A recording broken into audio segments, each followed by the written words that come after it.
Greetings, this is Paul the Poke from paulthepoke.com. Today's topic, trend update, Iraqi forces control East Mosul. And today's date is January 18, 2017. What we got here is a picture or a map of what is modern-day Iraq. We have Baghdad in the south. We have Mosul in the north, color-coded. These are the Kurds in the yellow. Iraqi Shia in the red. And the gray, we have ISIS, Sunni ISIS. And we're going to be zeroing in on the city of Mosul. We got a lot of things taking place in Mosul over the last couple of days. Effectively, what has happened, the Iraqi Counter Terrorism Commander claims the Iraqi government is in control of Mosul east of the Tigris River. It's been 3 months since the beginning of the Mosul offensive to free ancient Nineveh from ISIS. And the Iraqi army has claimed liberation for the eastern side of the city of Mosul or ancient Nineveh. Now, the United Nations has estimated 125,000 people have left the area due to war. But the number of casualties has not been stated or estimated, whether it's civilian or combatants. So the UN wants no part of that. As we zoom in here a little bit closer, there are 5 bridges that join the two sides of Mosul. 1, 2, 3, 4, and 5. Iraqi forces claim to be in control of all the bridges. ISIS remains in complete control of the west side of the city, so west of the Tigris. Tigris is ISIS territory. Now, the next step in the conflict will be to eradicate the entire city of Mosul from ISIS. And that's everything west of the Tigris River. And the west side of Mosul has long been considered the more difficult challenge. And I've got a link to yahoo.com. Key dates, Battle of Mosul is the link. The scripture references out of Nahum 3, verse 1, "Woe to the bloody city, completely full of lies and pillage. Her prey never departs."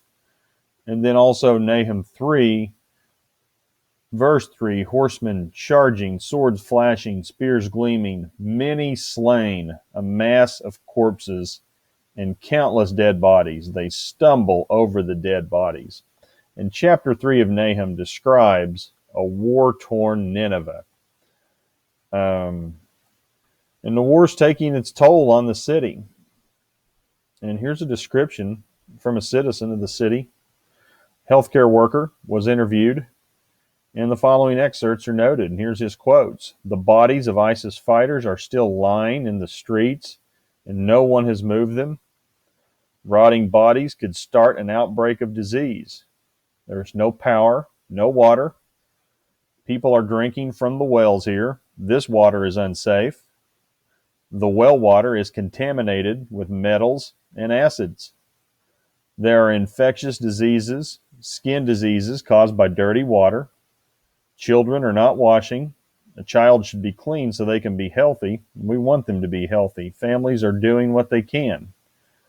But they're getting skin diseases from polluted water, the environment, and food. People have well water reaching their houses, and children play near the water." That's the children, saw killings and beheadings on what ISIS called their, quote, broadcasts. And it's drained children emotionally. So, now if you're interested in these pictures, I will caution you, they are very graphic. But the sun.co.uk, finally, and that's one of the things that's happening, is reporters are able to get into these areas where ISIS has occupied this for quite some time. And the stuff that they're taking pictures of and shooting footage of, video, it's terrible. So, I mean, if you look at this stuff and you click on these links, if you're sensitive to it, you may not want to do it. It's very gory and very grisly, and some of it's blotted out, but, you know, a lot of it's there to be seen. And again, that's out of the sun.co.uk. Iraqi army finally retakes eastern Mosul from ISIS, but the rotting corpses of terror fanatics littering the streets threaten local kids with grisly diseases and infections, is the link. Scripture reference out of Nahum 2, verse 9, "Plunder the silver, plunder the gold, for there is no limit to the treasure, wealth from every kind of desirable object. And this is exactly what ISIS has done to the ancient city of Nineveh from the time they took possession in 2014. And it wasn't enough to just steal money from banks and take gold and silver, but they completely obliterated the shrine of the prophet Jonah in 2014. And news agencies are now able to report on the destruction created by ISIS. And this is a quote from Zuhair al-Jabori of the National Mobilization Forces. He quotes, "They have stolen every artifact they could transport out of Iraq to make some money and have destroyed whatever they couldn't take."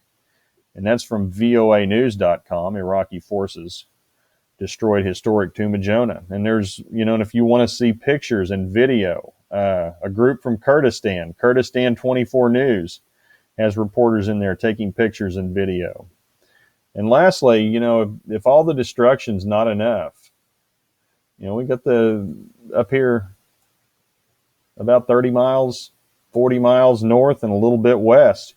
And this is the Mosul Dam, and it's failing, and they can't pump grout into that fast enough. And the bottom line is Saddam Hussein thought it'd be a good idea to build a dam on effectively sheetrock. And the last scripture quotes out of Nahum 2, verse 6.